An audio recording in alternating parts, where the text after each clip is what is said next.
This Tuesday edition of Pucks Across Borders brought to you by none other than First Round Collectibles. Right now, with the promo code Sports Addict, you get 10% off whatever sports card your heart desires. What's your sport? What's your thing?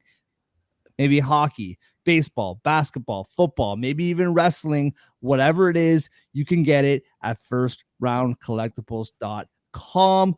Promo code Sports Addict for 10% off. That's promo code Sports Addict for 10% off whatever sport card you want. The number one, STRoundCollectibles.com. First Round Collectibles, sports cards for sports fans. Yeah. Let's go. We just gotta go hard. I go the hardest. I bring the pain. Not what you used to. It's all part of the game. Yeah, I just gotta go hard. I just gotta go hard. Go hard. Go hard. Yeah. Oh yeah, the beast back. Adrenaline pumping through my veins. Can't relax. Original. I am not the same as these cats. I sting them if they never ever mind. It's Pucks Across Borders on Tuesday. Welcome live on Sports Addict Live, YouTube, and X. And also, for the first time today, we are back on Total Apex Sports. Feels good to be back at the top of my screen. I'm not even going to adjust it. John, you've been misplaced. That's what you get for your minus 2.5. Even though we were all wrong on our best bets, but I'm still going to hold it against you. You read his work about the NFL on Gridiron Heroics, Winners and Whiners. You see him talk about the NFL and the NBA on Total Apex Sports. Andre, how are you feeling on a Tuesday afternoon? I feel pretty good today. I'm a little uncomfortable up here, though. I think John, better suited for John, honestly. I understand. I don't know. I feel stubborn. I'm just gonna leave it. I'm not even gonna move it for no other reason than being stubborn. And at the bottom of your screen, you read his work about the NFL on Gridiron Heroics. John, how are you feeling on a Tuesday afternoon? As a fan, I feel great. The Devils got a much needed win last night, which I'll definitely dive into later in the show. I think betting wise, I'm looking for a better day. I feel like I'm on probation a little bit after that Kings 2.5 pick yesterday. Yeah, I mean, we'll get into it. I think we all kind of had to bite some bullets on last night's action. Before we get into the negative, though, well, actually, our takeaways from last night might also be negative, but I feel like it might be a little bit positive. Let's start with you, John. What's your takeaway from last night in the NHL? For the most part, my takeaway is going to be positive because it involves my New Jersey Devils. My takeaway is the Devils showed me some fight and resilience last night because honestly, I watched most of that game. The second period, it looked like the game was lost. The Devils really, quite frankly, up until the final minute of that period, had a horrible second period that left me thinking the game was over once it was about 5-3. Vegas scored, I believe, 3 or 4 straight goals, something like that. And the Devils, to their credit, they did fight back late in that second period because they ended up getting a fourth goal with under 30 seconds to go. Just going into the intermission, that had to feel good mentally, morale-wise for the Devils to be like, okay, we may have had a horrible period, but we can still fight our way back into it. That they did. The third period became much tighter. They didn't give up another goal after that, despite a less than desirable night by Vanacek. Nevertheless, Devils still tied the game at 5, got the game to overtime, and Tyler Toffoli, big night for him. Hat trick when Devils were missing a couple of scores. Nice win for the Devils, in my opinion. Too early to say it saved the season, but considering how tight the Eastern Conference is right now, every point counts. Huge, Huge win, and yeah, less than desirable from Vanacek, I think, is putting it favorably for sure. Before we go on to you, Andre, I just want to ask you, John, and I mean, you two, Andre can chime in. I was thinking about this this morning, and I know that they don't have Hughes right now, but like Luke Hughes, I feel like he's good once or twice a game. Right now, his confidence seems to be sky high. He just takes the puck from the back of the net and goes all the way in and just like, screw it, I'll do it myself. And I'm wondering if, they lost 4 guys that were on the defensive core in the playoffs last year. 2 of them are not on the team anymore. 2 of them due to injury. Correct me if I'm wrong, John, but I believe 4 in total. I'm kind of feeling, and I know that long term, this is not a good game plan. I've seen it with my team for years, but I wonder, should the Devils just say, like, screw defense? Let's just win every game 6-5. Like, let's forget like blue line fundamentals. Let's just, our goaltending is going to be 50-50 at best. Let's just score goals and just win this way, because I feel like right now it's pretty volatile, their season, and I think even as a Devils fan you would agree. And I'm kind of feeling, man, just, you know what, defense doesn't matter. Let's just win every game 6-5 and let the chips fall where they may.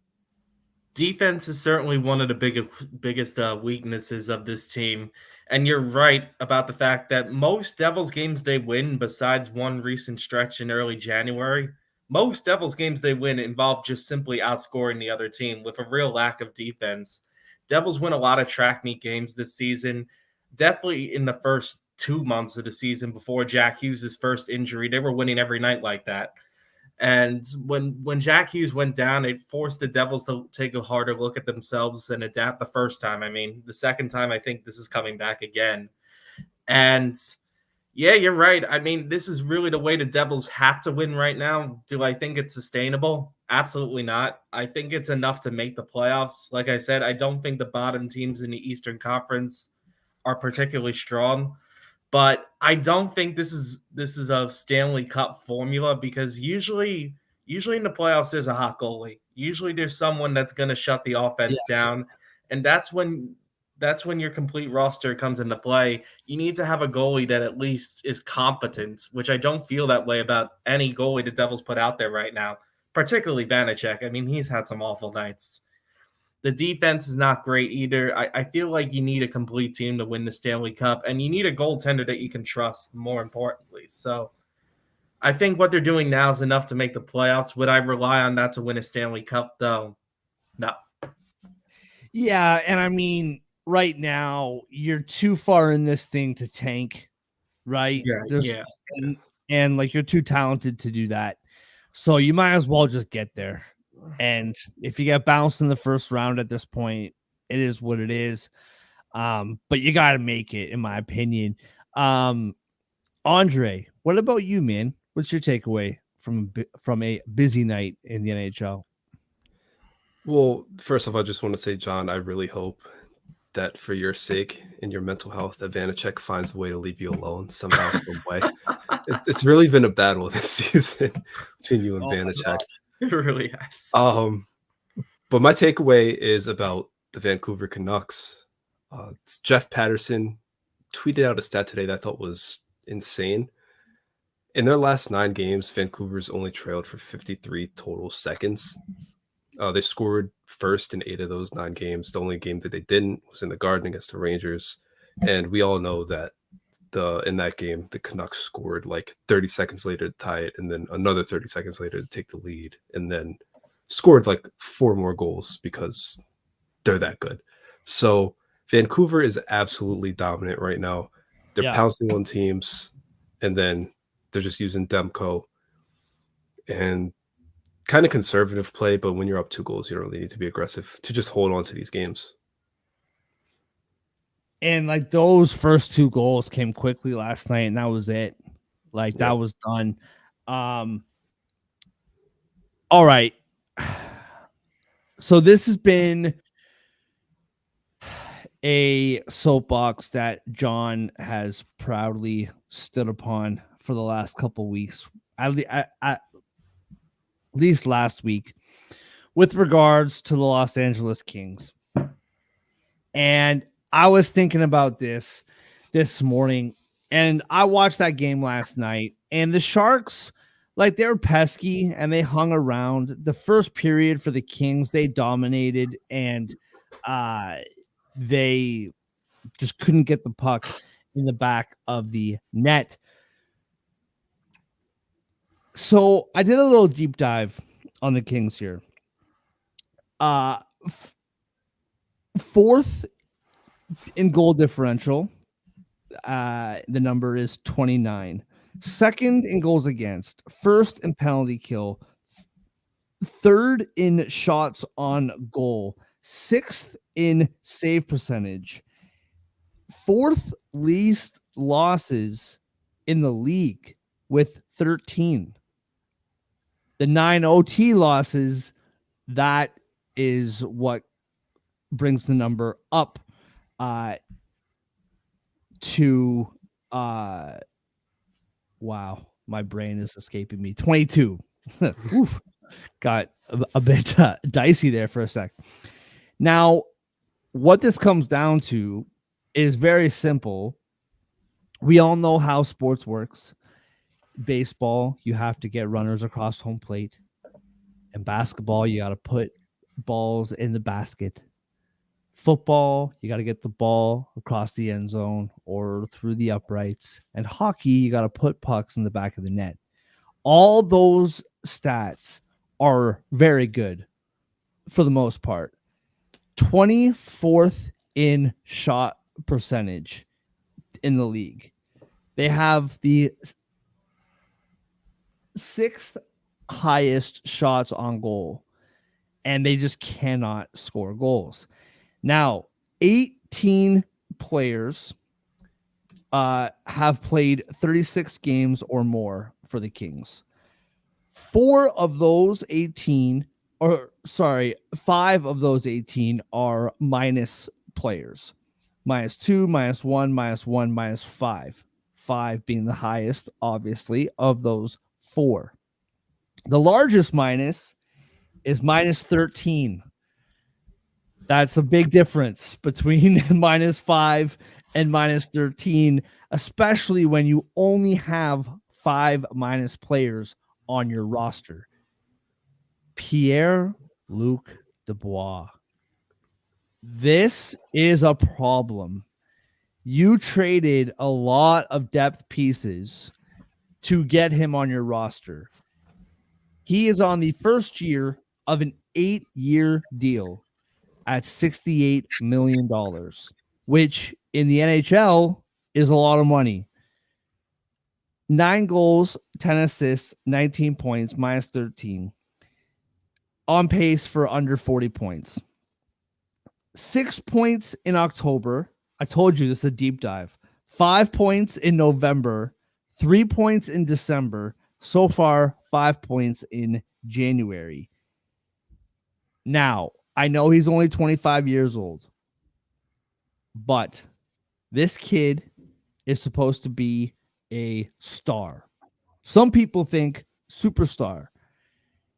You traded, like I said, a lot of depth pieces to get him. Those depth pieces are now making Winnipeg arguably the best team in the NHL. You didn't want to be on Winnipeg.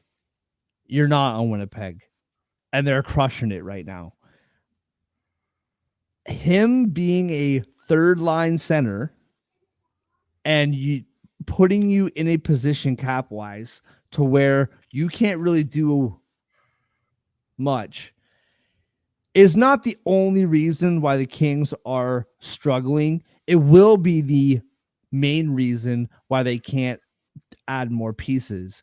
But not only is this a big problem, but it's not really fixable because you're paying a third line center right now almost $9 million.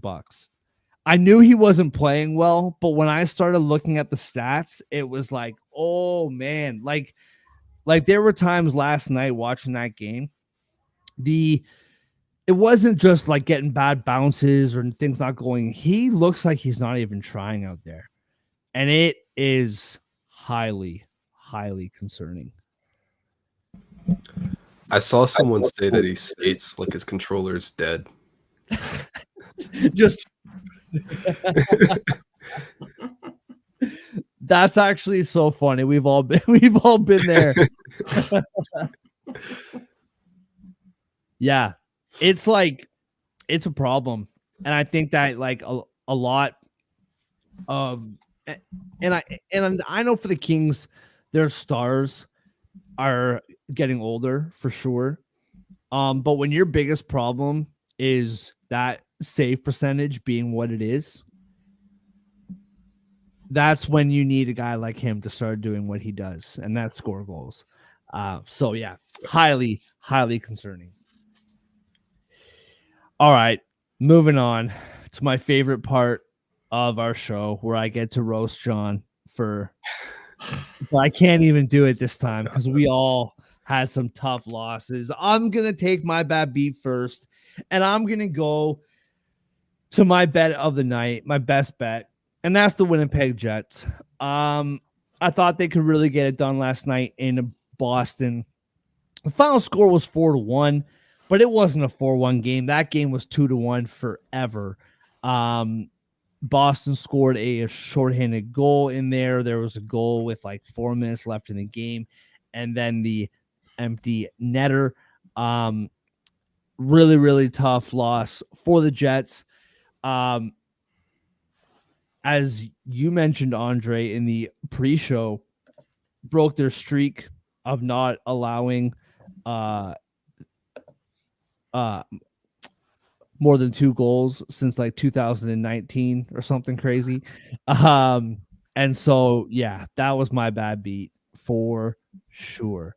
And it was weird watching that game too. Like I felt like Boston kind of sucked Winnipeg into their game and this like fast-paced kind of chaotic game, which is not something that usually the Jets get sucked into.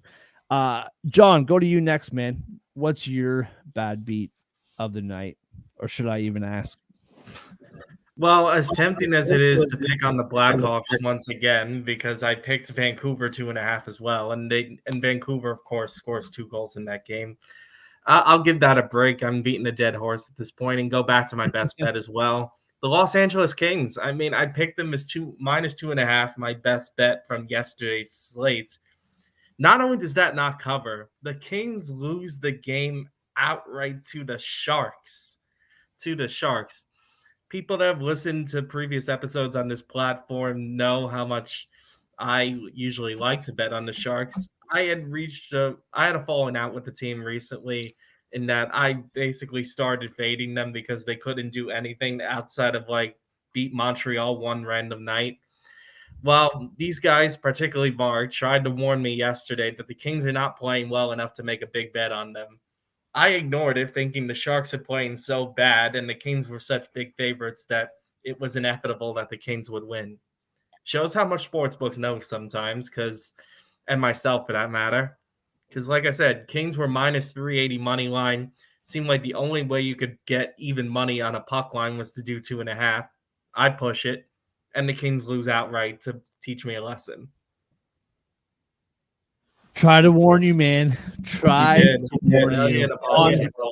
Andre. Yeah. John, when you and your lady have some friction, you gotta try to work it out before you just move on first. Like, what are you doing? Right, man. You just went straight from I love the Sharks to screw these guys. I'm never touching them again. You gotta. I don't have enough patience with this team. Yeah, it does seem a little emotional, doesn't it? It seems a little emotional. Me and Calgary would never. My bad beat is also my best bet from yesterday. I picked every single money line and puck line right yesterday, except for my best bet. And that was Vegas, who went up 5-3 scored 4 straight goals in the second period, like John said. The last one came with under a minute left in the second period. So you thinking, they're going to go up in the third, up 2. Really good team. They've been playing well. It's in the bag, right? No, they give up a goal within the next 45 seconds. Devils are suddenly down 1 heading into the third. Vegas doesn't score in the third. Jersey gets 1, ties it up. OT, they lose. Boom, you go from 2 points to none in the span of like 10 minutes. So my bad beat is Vegas money line because it looked so good and then it just wasn't. Yeah. Yeah, that was tough. I think we should give an honorable mention to what happened in Tempe though, because the under would have hit. The under would have hit if Evgeny Malkin knew how to, stop a puck. Dude, my degenerate brain didn't even think about that, man. Yeah, that was tough. So, well, first of all, in that game, the Coyotes played very, very well in that game. And they're up 3-2, or 3-2, or was it 2-2 still? I think they were up 3-2. I think that made it 3-2. Okay.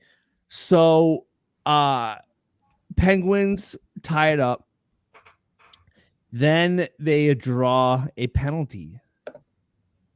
And they're about to go on the power play, the beginning of the third period, and pass the puck back to my man Malkin. And I don't know what he was thinking about, what was going on in his brain, but he whiffed on it, and the puck went right into the empty net. Obviously pulled the goalie with the delayed penalty, and that was brutal. Benefited me in that Krause got credit for the goal, and he's on my fantasy team, so I'll take it. But I'm positive that that's happened before. I can't remember watching it live and like seeing that happen live like I did last night. But yeah, that's a really good point about the over. I didn't even think about that. I remember you, Mark, telling me about that goal in the Coyotes game last night. I didn't even think about that impacting the total when we were talking about it last night. Yeah. That's a good catch, Andre. It's brutal. It's a really bad way to lose. That is kind of. That's brutal, to put it lightly. All right, let's move on to, we could potentially segue this. Speaking of brutal, I don't know if it's that bad, but let's move on to the slate in the NHL tonight. Up first, we have the Ottawa Senators. Home, wrong, on the road in Montreal. Montreal plus 120 dogs at home. Ottawa minus 142 on the road in Montreal. Minus 1.5 on the puck line is Ottawa at plus 170. Plus 1.5 for Montreal is minus 205. The over at 6.5 at minus 142. And the under is plus 120. John, let's start with you, man. How you feeling about that? The over is inflated. The money lines are inflated. Everything's inflated. What do you see in tonight's game? I'm very tempted to pick Montreal in this one, mainly because honestly plus money at home against a team like Ottawa. I think my criticism is more like I don't think Ottawa deserves to be this big of a favorites. I get it that they have more upside offensively than Montreal does for sure. There is no argument about that. But both of these teams are horrible when it comes to like goaltending. We're talking about 2 of the bottom 5 teams in the NHL in goals allowed. Ottawa's PK is particularly brutal as well. And I believe the last time these two teams met up, Montreal was exhausted and Ottawa blew them out. I think that's what happened last time they met. Right. So yep. I think there's a little redemption factor here for Montreal now that they have it in their building as well.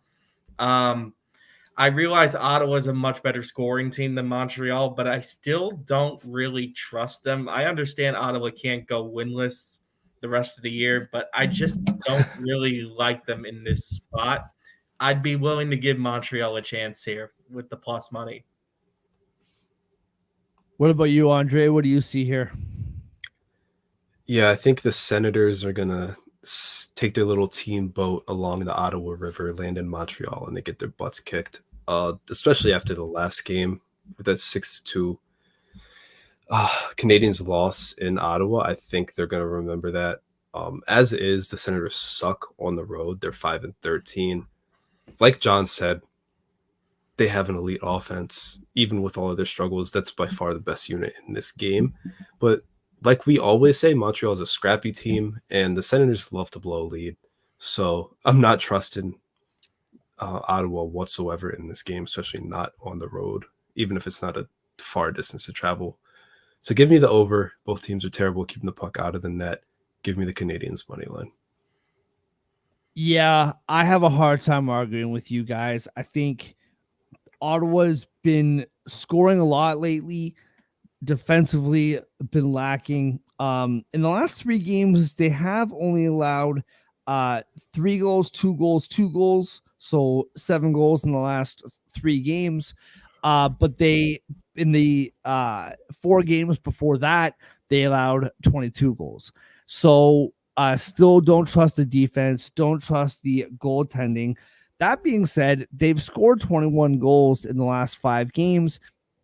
And as you guys kind of touched on, I don't know if they start scoring a lot tonight. I don't know if Montreal can keep up with that.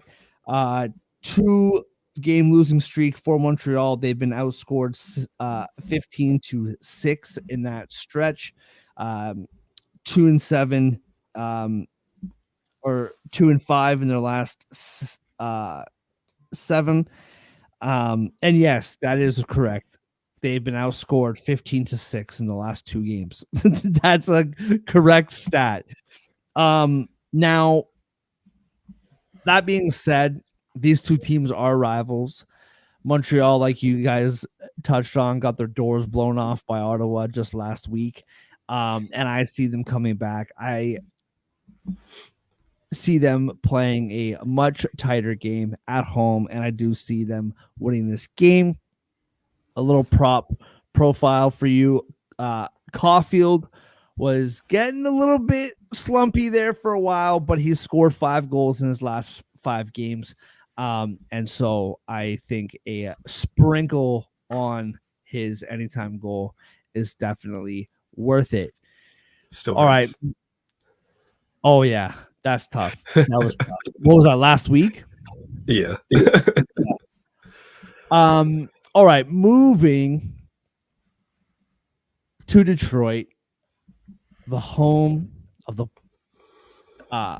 conference championship bound Detroit Lions. My 91-year-old grandfather's Detroit Lions. I cannot wait to watch this game with him and probably drive home an angry 91-year-old at the end of that game, I'm assuming. But you never know. Maybe not. Detroit home plus 120 as well, and Dallas also minus 142, exact same odds as the last game. The over is 6.5 at minus 108. The under is minus 112. Minus 1.5 for Dallas is plus 170. Plus 1.5 for Detroit is minus 205. Andre, we'll start with you, man. What do you see in this game?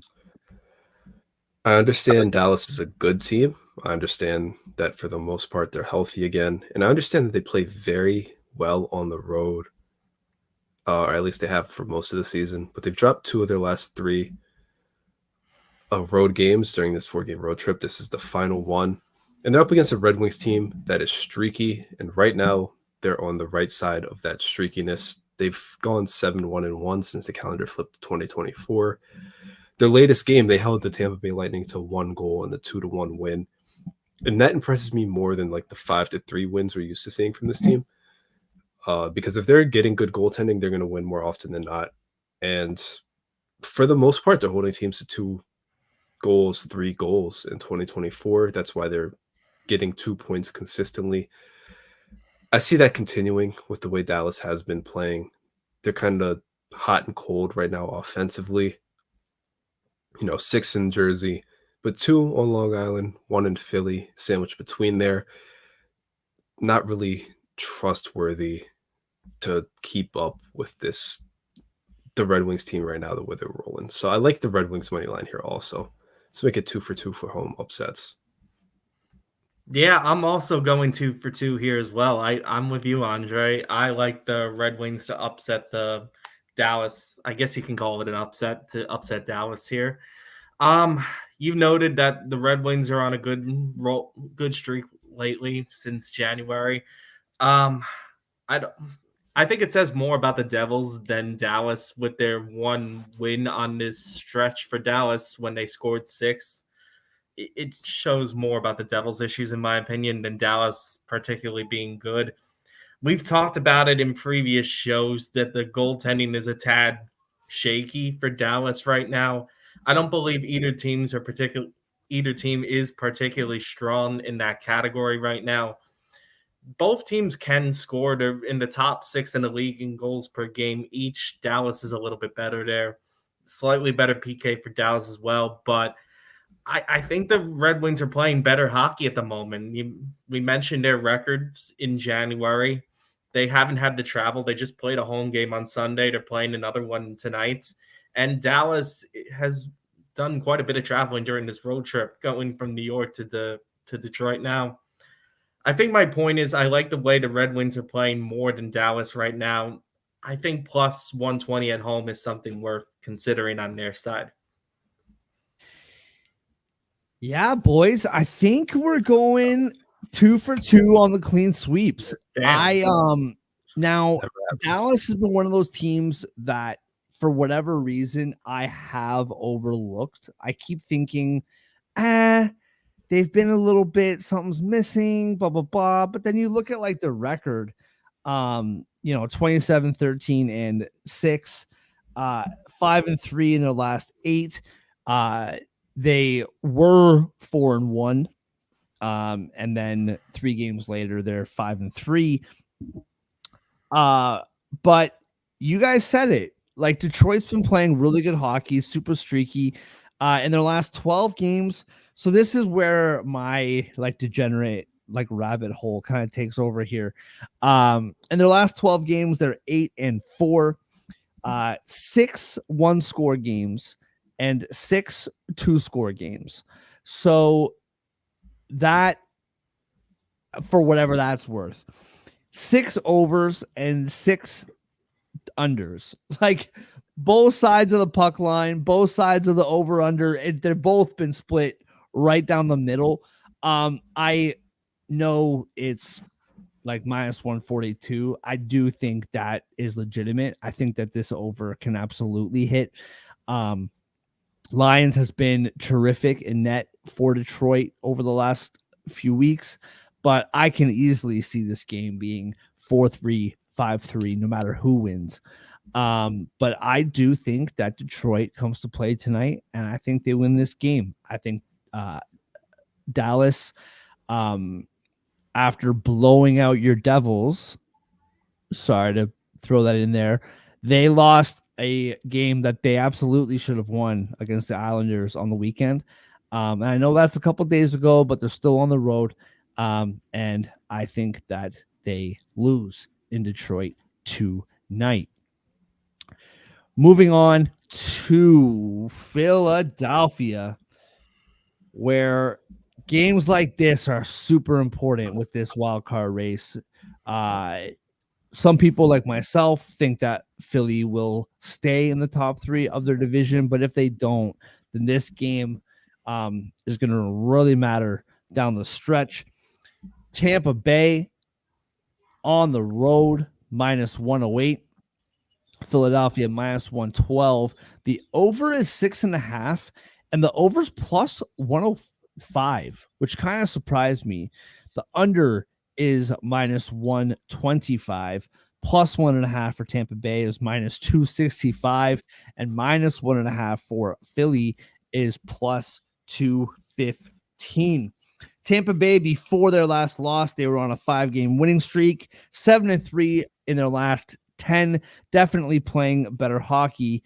That being said, I still don't really trust it.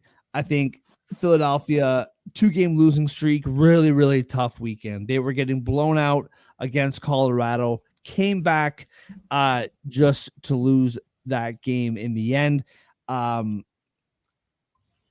Then the next day at the same time in the afternoon, beating Ottawa 3-1. You're up 3-1 against Ottawa. You got to close that game out, and they didn't. They ended up losing it 5-3. 6-3 in their last 9.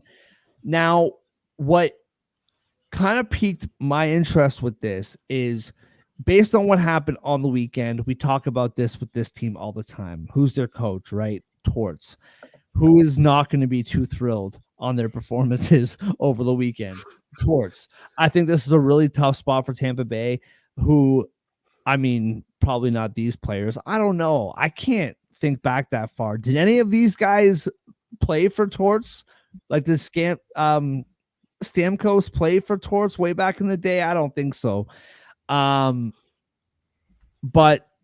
regardless, yeah, I don't know. I don't know why that just came to my mind, but regardless, I think that this is a tough spot to come into Philadelphia. I think Philly wins this game. Now, to go back to my degenerate mind, in those last 9 games, 6-3, only 2 of them were 1-score games. And I wonder, can Philly win this game against the puck line? Minus 1.5. This team is angry.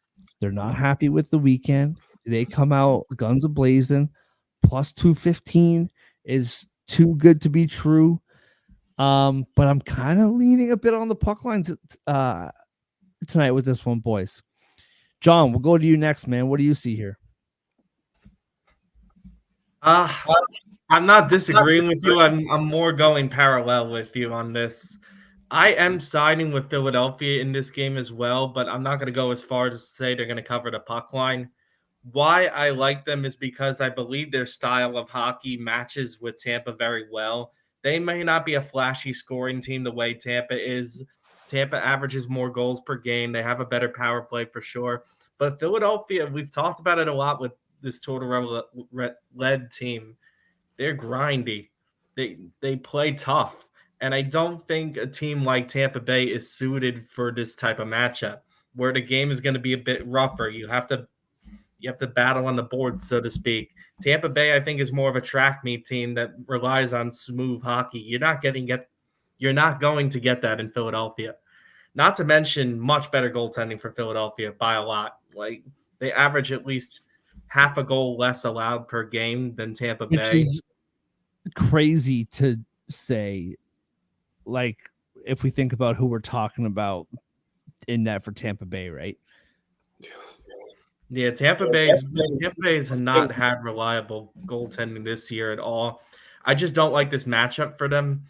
So I'm picking Philadelphia, and I'm going to add one more thing to this. I do like that under in this game, the 6.5. I do think it's notable, but I look at how much each team, some of the trends going into this. Tampa Bay's only scored 4 goals in their last 2 games combined, and this is their 3rd game in 4 days. I don't like either of those things for Tampa Bay going up against the top 8 goaltending team in Philadelphia here. The other end of this is Philadelphia has been pretty bad in net the last 2 games. They've allowed 12 goals combined. I do not think, like you said with Tortorella, Mark, you think Tortorella is going to let that slide? You think Philadelphia is going to have another bad night defensively again? I'm just not buying it, especially with Tampa Bay coming in this game a little tired. Philly as well. I think this is a scratch and claw for what you get type of game. So I'm taking Philadelphia money line, and I'm taking under 6.5. Absolutely love it. Andre, are you going to keep the streak alive? 3 clean sweeps to start it off, or what? I'm not, but before I get into that, I just need you to know, Steven Stamkos' first year in the NHL was John Tortorella's first year with the Rangers. He was off by 1 year. Oh, okay. He Oh, was off wow. by 1 year. So they did not overlap. It doesn't look like anyone on the Lightning roster has ever played under Torts now that McDonough's gone too. So it Um, doesn't matter. So it doesn't matter, it turns out. no. Yeah, it kind of sucks, but I like the Lightning in this spot. I really like the way they've been playing lately. I know it's kind of crazy, but I've always felt like they've had more in them this season, and there was a surge coming. No pun intended. And I really like their offense a lot more than the Flyers. I think that's going to make a massive difference in this game. You look at special teams. Philly has a better PK, but the Lightning have a good PK, and I still believe Andre Vasilevsky is a good goalie. Power plays don't even come close to comparing. 5-on-5 offenses come close to comparing. I just trust Tampa's ability to find the back of the net way more than Philly's, especially recently.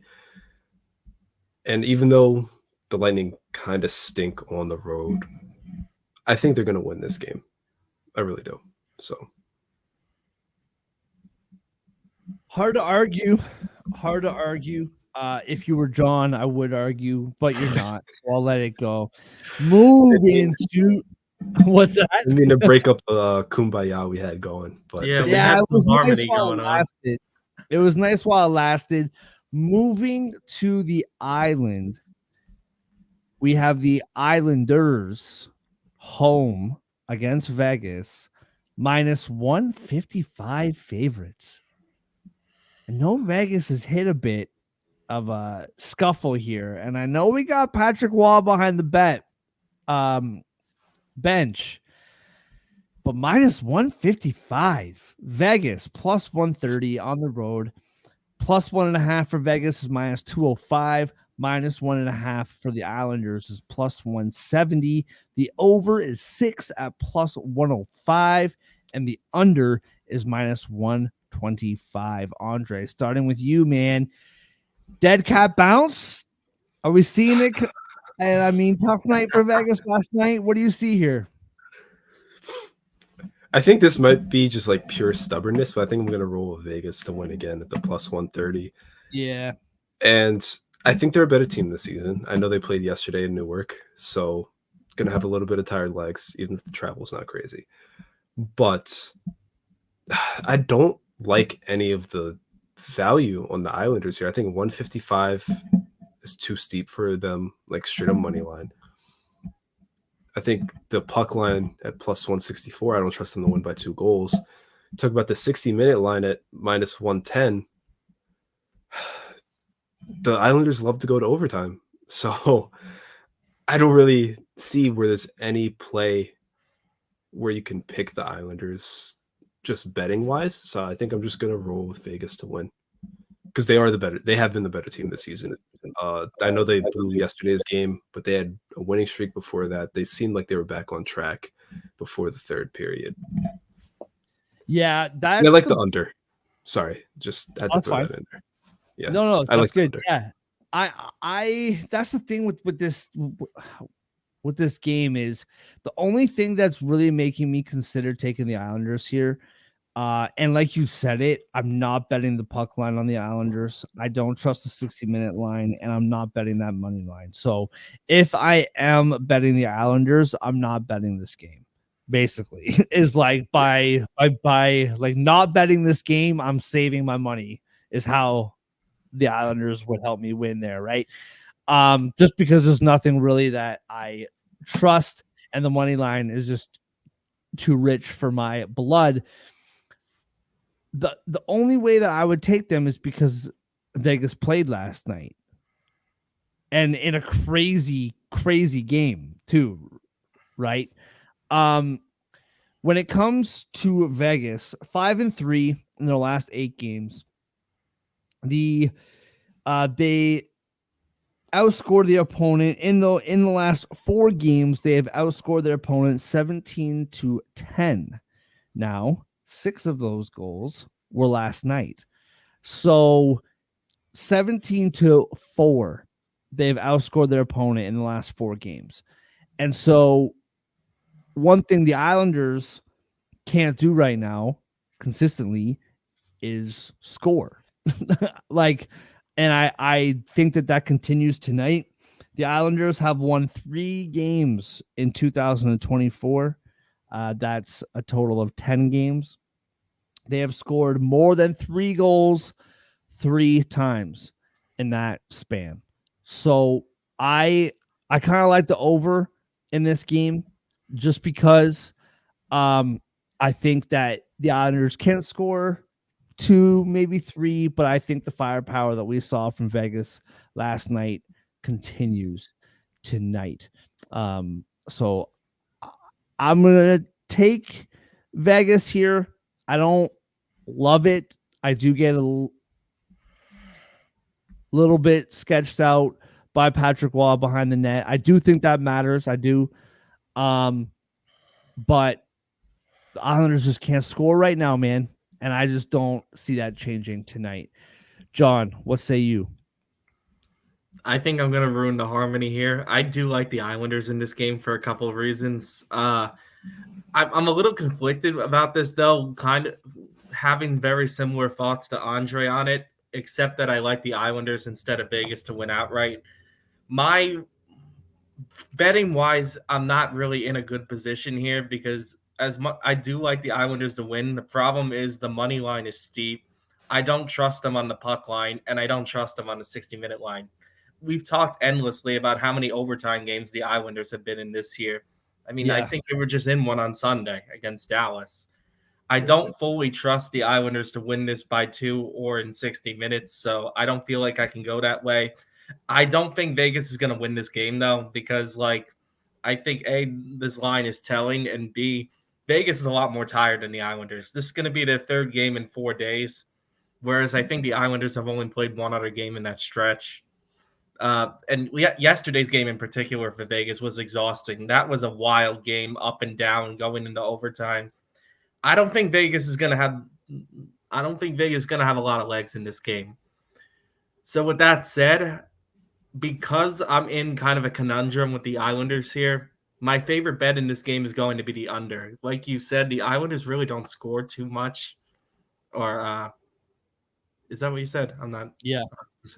Yeah, at least right now. Yeah. And Maybe. I don't think Vegas is going to put up 5 goals again tonight. I'm not expecting it. So I'm leaning towards an under 6 play here as my best bet in this game, mainly because I feel like neither team is in the strongest position reliability wise right now. So I think I'd rather steer towards the total.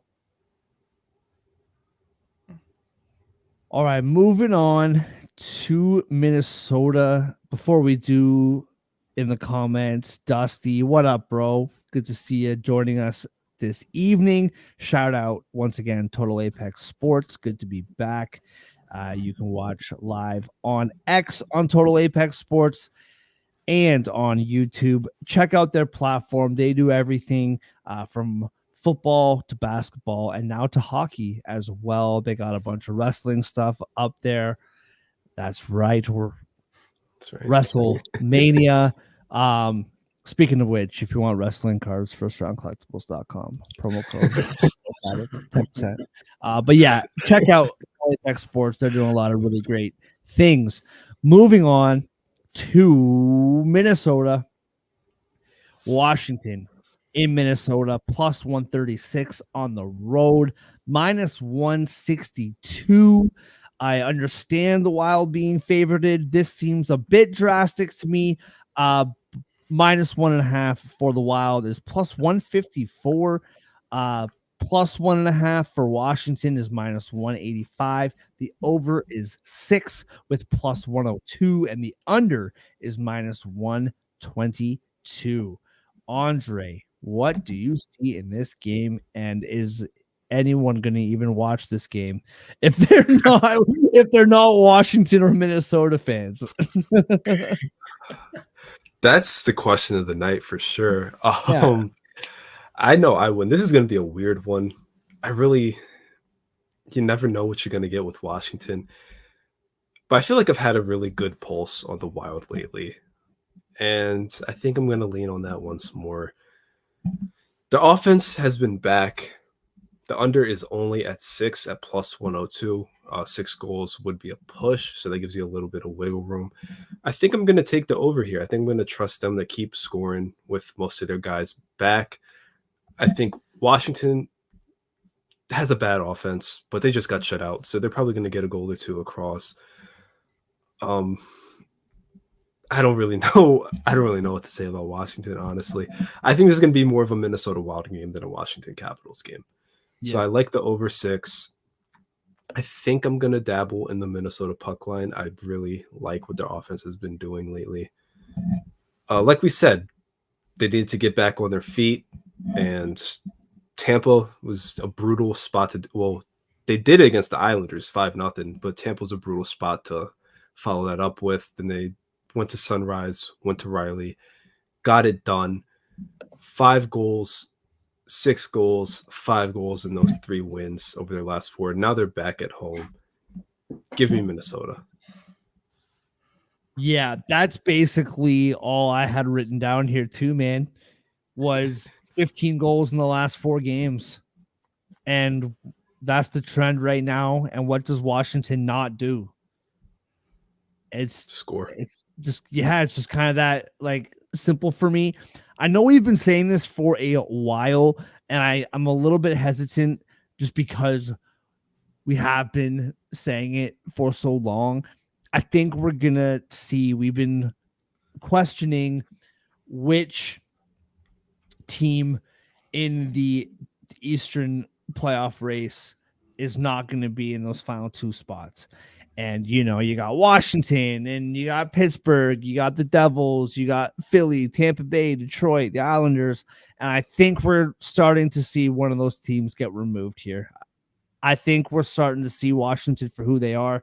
5-5 since the new year, 3-3 in their last 6. Like, I think that's what this team is just 500 hockey club. And I said it before the entire Minnesota roster went to the hospital. I really like this team, and I think this team can do some serious things, but it's hard to be a serious hockey team when you don't have your players, and they're all back and they're all scoring right off the hop. And I really like this team. My question is, and I should know this, but do you know who is playing in net for them tonight? I know Fleury is hurt, or is he back? Are you asking for Minnesota? Yeah, for Minnesota. It's Gustafson. So yeah, I can get down with the over. And I think Minnesota wins this one as well. And you know what? I don't love the puck line. And I also don't love this just because I think that Washington can keep things close, can make it spicy. But I think I'll take minus 115, 60-minute line. I think I like that. Still paying a bit of juice, but better than minus 162 worth. John, what do you see here, man? I think I'm leaning towards the puck line in this game, which is very surprising for me to say. I never thought I'd back a Minnesota puck line at this stage of the season, but I kind of like them here, mainly because I think the money line is a strong statement for Minnesota, considering they're not that great of a team here and they're getting that kind of respect from the sports books. I think it says a lot about how the sports books feel about them getting healthier and the way they're playing lately combined. They're coming off a good win against Carolina too for Minnesota, and Washington, quite frankly, they're coming off a pretty bad loss, getting shut out against St. Louis over the weekend. So I think one team is, like you touched on this, one team is just heading in one direction, and Washington's, well, we're kind of seeing them how we expected to see them. So I think with all that said, I'm a little hesitant to do this, but I feel like it is the best bet given the money line we had to work with and the fact that Washington is a bottom three offense in the NHL. I'm going to take Minnesota puck line here and chance it at plus 150. Look at us, eh? I don't know if we've ever been this much on the same page, and I don't know how to feel I about it. think we're like 4 for 5 today, or Yeah. Pretty 3 ominous. for 5. Yeah, it feels dangerous, is what it feels like. But hey, it is what it is. Great minds think alike, eh? Moving out west to Calgary. I feel like we haven't talked about your boys in a while, Andre. I feel like it's been a minute since we've talked about this team. Calgary Flames are hosting the St. Louis Blues plus one.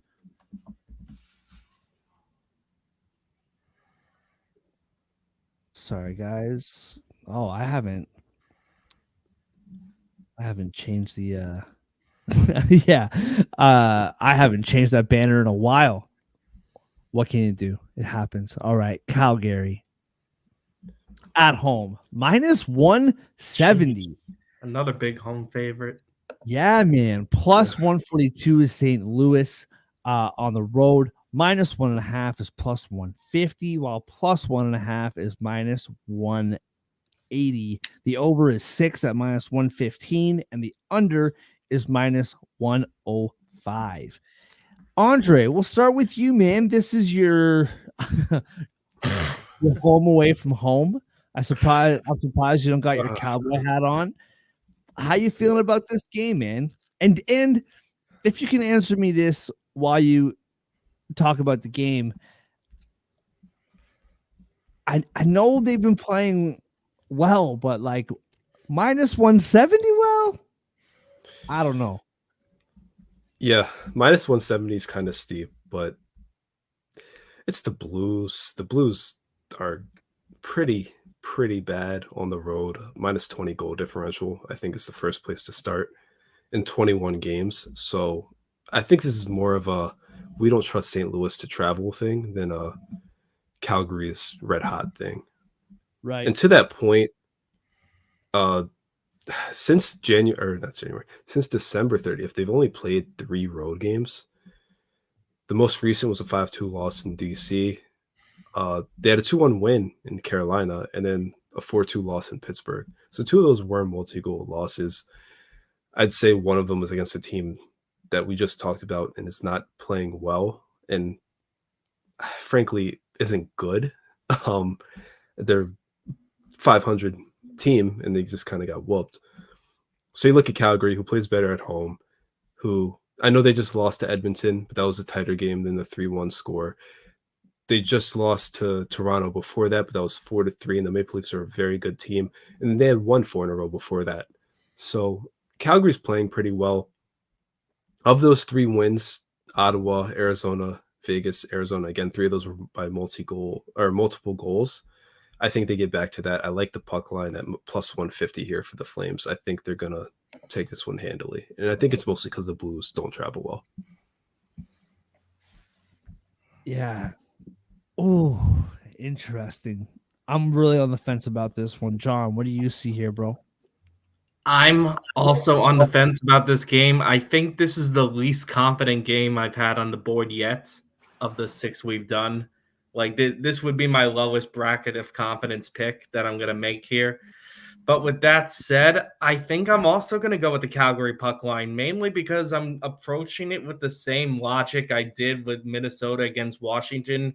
I feel like at a first look, the minus 170 jumps out at me because I don't think Calgary is that good, if I'm keeping it real. But St. Louis as well, bad. Like they're bad. Mainly because like St. Louis doesn't score, They're a bottom 7 team in goals per game. Calgary's not great, but they are better than St. Louis. They at least average over 3 goals a game, something St. Louis can't seem to do. Both teams are absolutely abysmal on the power play, so don't expect any flashy goals tonight. But Calgary is slightly better goaltending team this year, definitely the better penalty kill this year. And I think they're playing better hockey of late. I mean, they lost two straight games, but they're probably the two best teams they played in the last six. St. Louis isn't nearly as good as Edmonton and Toronto, and now Calgary gets to go home and play this game as well. I'm not saying bet the house on Calgary. I'm not even sure if I would put it on my bet slip, but if I have to pick a side on this game or recommend a bet, I think this is the direction I would go. Mainly because I trust Calgary's offense more than St. Louis. Yeah, so I know that stats don't tell the whole story. You can use analytics as a tool, but you got to watch the games. No doubt, Calgary has been playing much better, 7-2, before their 2-game losing streak, as you both mentioned. They've been playing very good hockey over the last 2 weeks or so, 3 weeks, 4 weeks. That being said, I gotta agree with the chat. I gotta agree with the homie Dusty.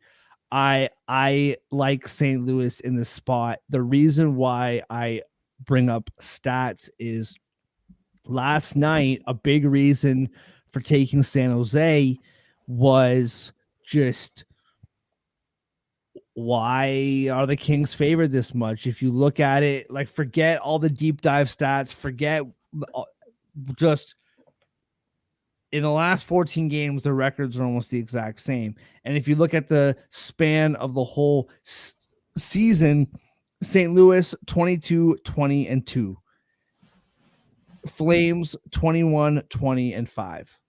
If you look at it from the whole scope. And I know that there's like different nuances there for sure. I think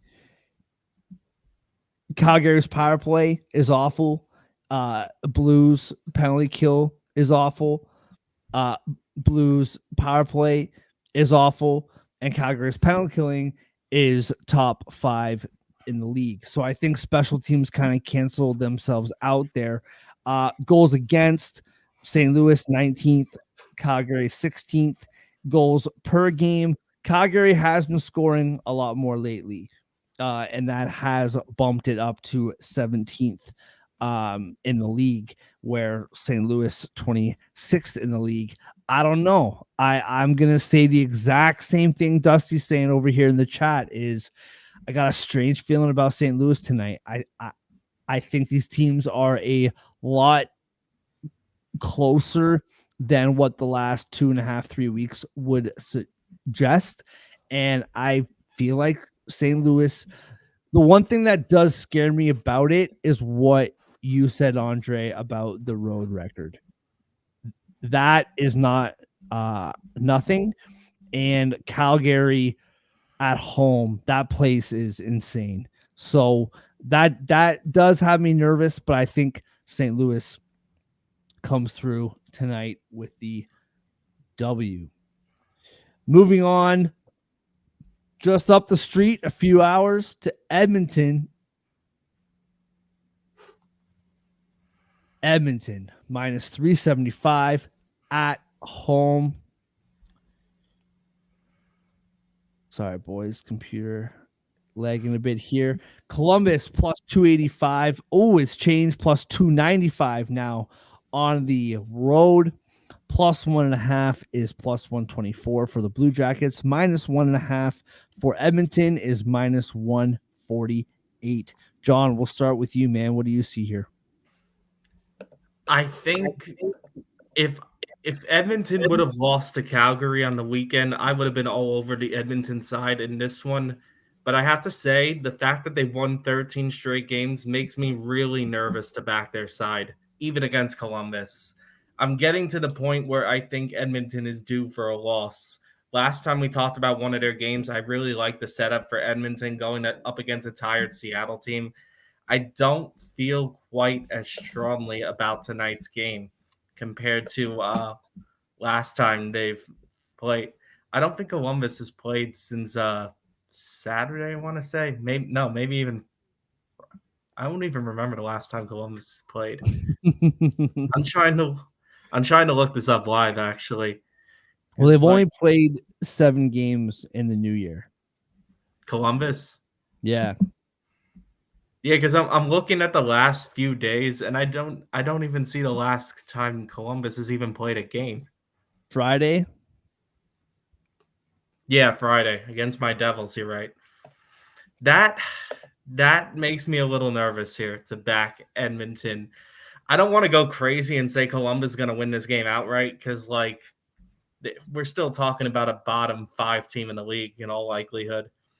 So asking them to take down the hottest team in the league on the road is a bit much. What I will say is it makes me very tempted to back their side of a puck line, and I realize I'm probably giving them the kiss of death at this point with these 2.5s. I'm gonna try something and go on the opposite side of one of these 2.5s because like this line is so skewed that you can get a plus 2.5 at minus 130. So I'm very tempted to take that side of it and say Columbus keeps this game close. Kiss of death. Love Oilers it. can 5-0 now. Love it, eh? The other minus 2.5's not working for weeks now. Gotta try something. So it's actually funny, John, because I was along the same line of thought as you are. And I will say, even plus 1.5, I don't hate. I think that this game can be a lot closer than people would think. But this is my thing. This morning when I saw this line, I immediately thought Columbus. I think this is a perfect spot for Columbus to come in and to win this game. But the more that I started looking at it, I started tripping myself out. Columbus, you said it, in the new year, they've only won 2 games. They're 2-5. In their last 5, they have allowed 4, 3, 7, 5, and 4. And against the Oilers, to be allowing that many goals right now is not good, to put it lightly. Oilers, as everybody knows, 13-game winning streak. We talk about the Jets and this crazy streak of like not allowing more than 2 goals. In this 13-game winning streak, the Oilers have only allowed more than 2 goals twice. And that was the first 2 games of this winning streak against the Rangers and the Devils.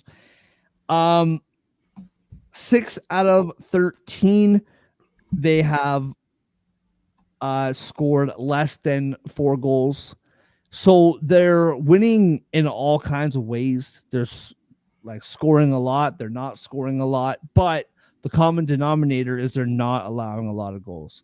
And that makes me nervous for Columbus right now. I agree with you that this seems like a perfect spot for Columbus to pull off the upset. I like your hedge approach with the plus 2.5. I wouldn't be mad at the plus 1.5 though. Like make it even closer. I was on the fence about going that route. Like yeah, plus 1.5. Yeah, I'd be okay with that. But I just don't see the Oilers losing this game tonight. I don't. They might never lose again for all we know. They're playing like it. Yeah, and like that game against Chicago last week really spoke to me because they only got 15 shots on goal that game. They did not play well, and they figured out a way to get it done. And I feel like they do the same thing tonight against Columbus. I don't hate plus 2.5 minus 130, but I think we can go even closer. I can see this game being 2-1, 3-2. Why not? The Oilers have been playing a lot of those games lately. Andre, what about you, man? You've had this smirk on your face. I think you're about to hit us with something here. Yeah, the John 2.5 kiss of death really shook me up a little bit.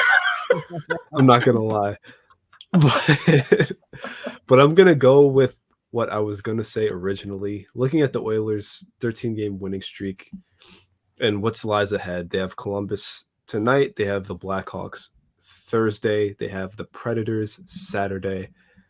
The Golden Knights on February 6th after the All-Star break, and then the Anaheim Ducks after that.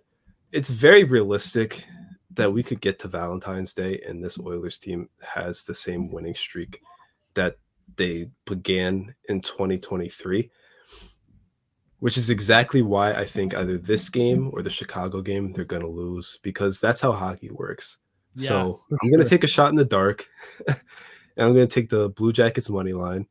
And if they lose tonight, don't be surprised if I take the Blackhawks money line on Thursday. Yeah. If Chicago Because is the one that beats this team, I swear. oh God. Yeah, I don't know if John's mentally prepared for the No. Bedardless Blackhawks to throw on the Well, Oilers. forget about Bedard, the Perry-less Blackhawks, who now plays for the Oh. Oilers. Revenge So, game. yeah, and that was a spicy departure. We all know that was not smooth. That's a word. That's a word for it. Yeah, that's hilarious. And the odds will be much more favorable to bet if the Blackhawks win. Yeah, for sure. Yeah, I mean, as you were talking about the teams they have coming up, I was thinking I can see the Predators game, the last game before the All-Star break. I can see that. But yeah, maybe you're right. Maybe you are right. Moving down to California, Buffalo is in Anaheim. What we call the toilet bowl. Not Anaheim, just this game. I've been to Anaheim. Very nice. Very nice. Nice save. Well, I got family in Anaheim. They might come after me, or they might not care because I'm in like 2 feet of snow right now. So, all right, Anaheim plus 140 at home, minus 162 on the road is Buffalo. Minus 1.5 is plus 150. Plus 1.5 for the Ducks is minus 180. Over is 6 at minus 115, and the under is minus 105. Andre, we'll start with you, man. What do you see here? A really bad game. I feel like I keep praising the Ducks and how they're playing lately, and then they just keep consistently losing by multiple goals, except for the Panthers game. So I feel like I want to take the Ducks money line, but in my heart I know it's going to be Sabres winning by 2 or 3 goals somehow. Especially since the Ducks suck at home. They're 6-17-1 on home ice. So I don't know. Bad team across the board. I feel like they're playing well, and then the results show me that they're not. The Sabres, for what it's worth, are decent at keeping the puck out of the net. And they shut out the Blackhawks and the Sharks back-to-back recently. They held the Canucks to 1 goal the game before that. They're playing pretty well defensively lately. I guess holding the Lightning to 3 goals is pretty solid work. Holding the Senators to 3 goals is pretty solid work. So I'm going to take the Sabres puck line at plus 150 on the strength of their defense and goaltending. I can't see Anaheim scoring more than 2 goals in this game. John, what do you see here, bro? Hesitantly, I'm going to agree with Andre, and the reason why I say hesitantly is because all year I haven't. Why? No. Oh, okay. Well, that's not a knock on Andre. It's a knock on the Sabres more than anything, because I haven't trusted this team all year.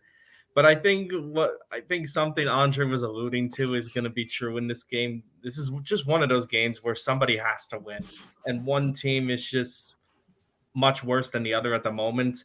I was looking at the standings just now and Buffalo kind of surprised me. They're not quite as bad as I thought record-wise. They do have 44 points, which is only 4 behind Pittsburgh, believe it or not. And the goal differential is not good for Buffalo, but compared to Anaheim, it's a lot better. Buffalo is minus 12 this year. Anaheim is minus 44. And Buffalo 6-4 in their last 10 games, and Anaheim's 2-7-1, including a 3-game losing streak. So I think what I'm trying to say is Buffalo's not exactly a good team, but Anaheim is a really bad team, and they're not showing me anything besides a weird win against Florida that's making me think otherwise. and Anaheim can't really score at all. They average they allow almost 3.5 goals a game, Anaheim, and I think they're bottom 4 team in goals per game as well. They only average 2.5. That's really bad. Yeah. Buffalo's not great, but I'm gonna hesitantly trust them to cover a puck line here.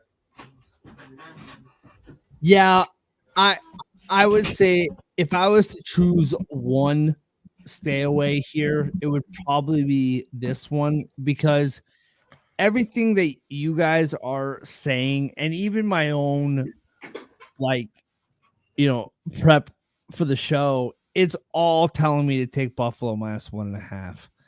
And that I do not trust that at all. Like you said, John. It makes me nervous every time they're minus money. Yeah, man. And I mean, like you said, Buffalo 6-4 of the last 10. All 6 wins, they scored 3+ goals. 3 of their 4 losses, they scored less than 2 goals, which is 1. I wrote down less than 2, and that means 1. So it's either feast or famine for this team. If they're winning, they're scoring, and if they're not, then they're not. Ducks, since December the 2nd, 2023, they've won 6 games. Last 6 games, they allowed 4 or more 5 times in the last 6 games. 5 or more 3 times out of those 6. They're allowing a lot of goals right now. And the goaltending for Buffalo, this might not be saying much, and it's not a large sample size per se, but the stretch over the last 10 games, Buffalo's playing their best hockey of the year, which is still not terrific. But the goaltending's been better. They've been scoring more. I like Buffalo -1.5 as well. All right, moving on to the last game of the night. Have you guys been on the West Coast for like 3 weeks? I feel like the Rangers are on late like every night for the last month. Why do you think I look so tired every time we do this show now? Yeah, touche. Rangers in San Jose. Just pulling up the updated line. -340. Nothing's changed. -340 on the road in San Jose are the Rangers. +270 at home are the Sharks. -1.5 for the Rangers is -130. +1.5 for the Sharks is +110.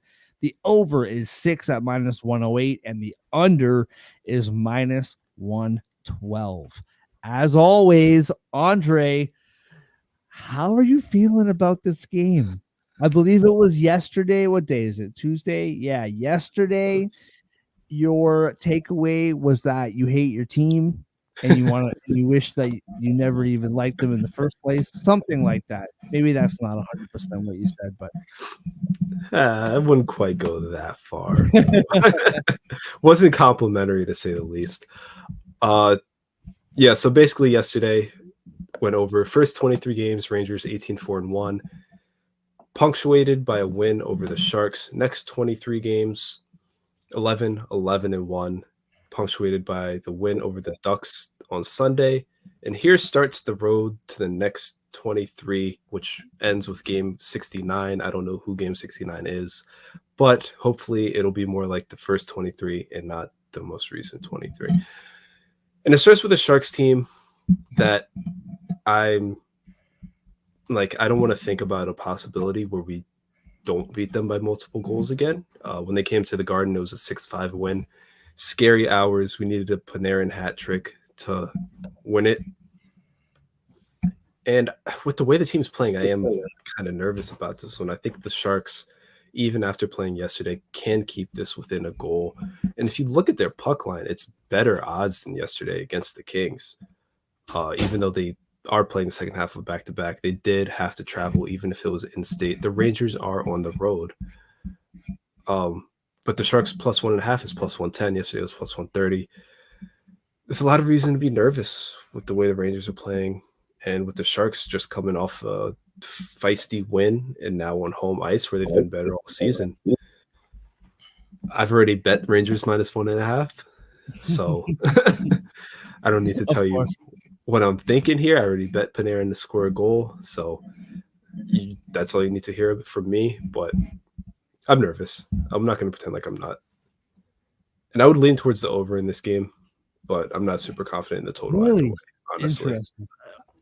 I really don't know what to do with this total. Yeah. I don't know what to do with this game at all, which is super bizarre because Rangers Sharks should be a clear cut Rangers dominate. And I think, I don't know, I can speak for myself. I know you've been down on the Rangers lately, and with like decent reason to be. Like since the new year, 11 games, they're 4-7, less than inspiring. 3-2 in their last 5. But I do feel like that game last night and how down we are on the Kings, I think is tainting our, like, what we think about this game. That's how I kind of feel. And I'm leaning Rangers minus 1.5 as well. But I'm nervous too. And I honestly do think part of that is because the Kings suck right now. And watching what we saw last night is making us a bit nervous. That game was a grind for San Jose. Regrettably, I watched the whole thing, and I do think that game was a grind, and I think the Rangers win by 2 tonight. I don't like the over or the under. I can see this game going both ways. I can see it being 3-1. I can see it being 5-1, 5-2. Don't forget the Sharks don't win really right now, except for, of course, last night when John bets their opponent minus 2.5. So I do think the Rangers go into San Jose and win by at least 2 goals. And I'm kind of been convincing myself that the only reason why I'm nervous about that is because the Kings are just, what they did last night is just so frustrating. I think that that's really messing us up. John, how do you see this game? I don't think I'm seeing this game clearly, like in my head. I feel like I'm still a little burned by last night with the Sharks, and also the fan in me wants to see the Rangers lose to the Sharks and go back to the peak baby Shark times for me. So I don't think I'm having a clear judgment on this game. With that said, I've also mentioned I don't think the Rangers are playing their best hockey at the moment. So rather than, I'm going to stay away from the puck line, and I'm not picking the Sharks money line after playing last night either. What I'm going to do is pick the total because the Sharks just played last night. They're also dead last in the NHL in goals per game, going up against a team that's top 10 in goals allowed. So I think what I like in this game is the under. Rangers have also played 3 games in 4 days tonight now. So I don't think either team has the freshest legs going into this. I'd be surprised that the Sharks put up 4 again. I'll put it that way. I really think under 6 is the best play here from what I'm looking at. Absolutely love it. Moving on to our best bets, brought to you by First Round Collectibles with promo code SportsAddict. Get 10% off whatever sports card your heart desires. Go to firstroundcollectibles.com. That's the number 1 STRoundcollectibles.com. First Round Collectibles, promo code SportsAddict. Sports cards for sports fans. John, what is your best bet? Let's have a bounce back, boys. We had a great week last week. So. Last night was tough. Let's have a bounce back. John, start us off. with your best bet? The best bet you've ever bet. I'm gonna go back to the very first game we talked about with Ottawa and Montreal. I do think this is a good spot for Montreal to bounce back after not having their best performance the last time these two met up. This time Montreal gets Ottawa at home. We know Ottawa has a hard time keeping pucks out of the nets and hanging on the leads for that matter. And Montreal's a bit feisty. I feel like at plus 120, that's good value. And I would pick them here. Wow, we're trying to bounce back, and you're betting on the Montreal Canadiens. All right, let's do it. I love Not a it. lot of great best bets available today. I love it. Andre, what about you, bro? What do you see here? God, I want to go back into the bin and roll with Calgary. They've been treating me well lately, but I think I'm going to stick with the 7 o'clock game also. I think I'm going to take the Red Wings money line against the Stars. They're at home. They're playing well. They're keeping pucks out the net in 2024, and that's their key to success. So give me the Red Wings to get a home win at plus 120. Okay.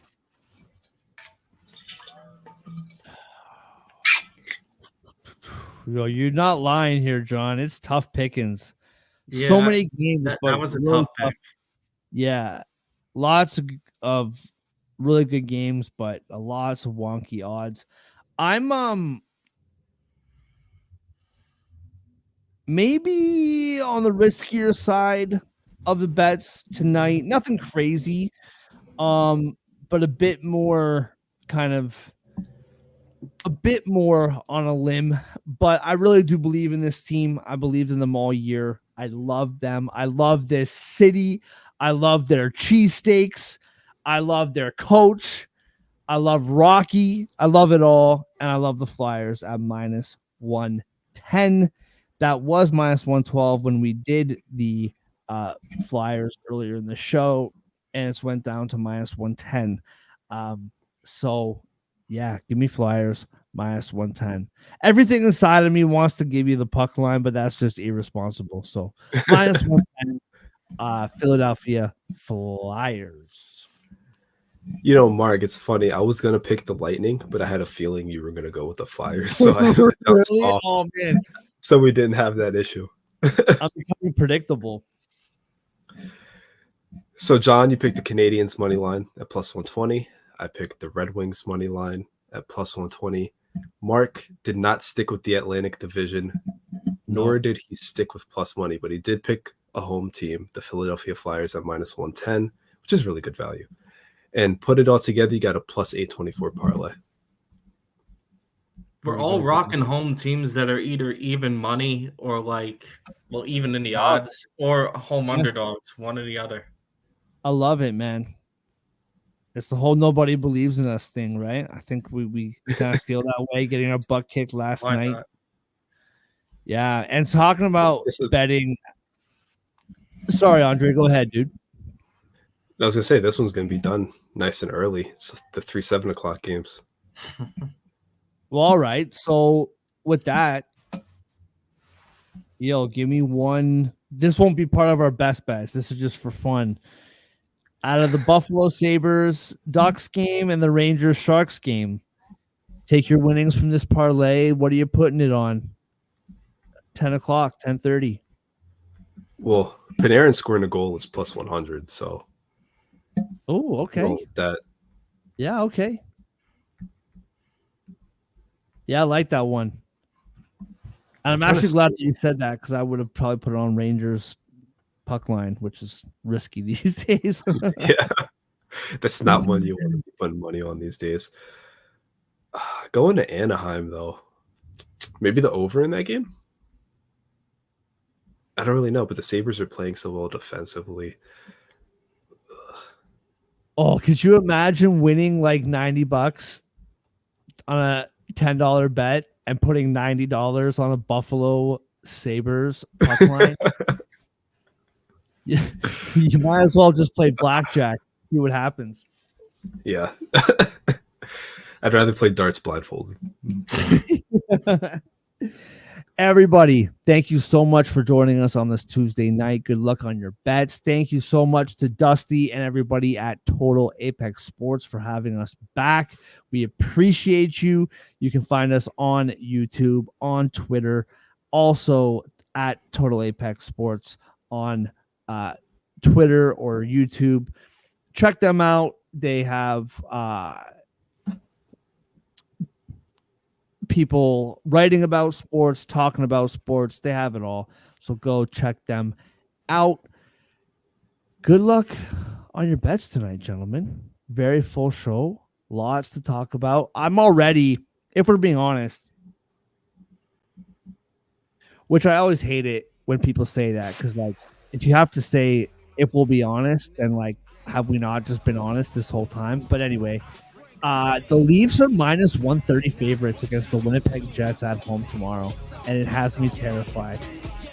Why they're favored, I have no idea, but we'll talk about that tomorrow. Thank you to Total Apex. Thank you to First Round Collectibles. We will see you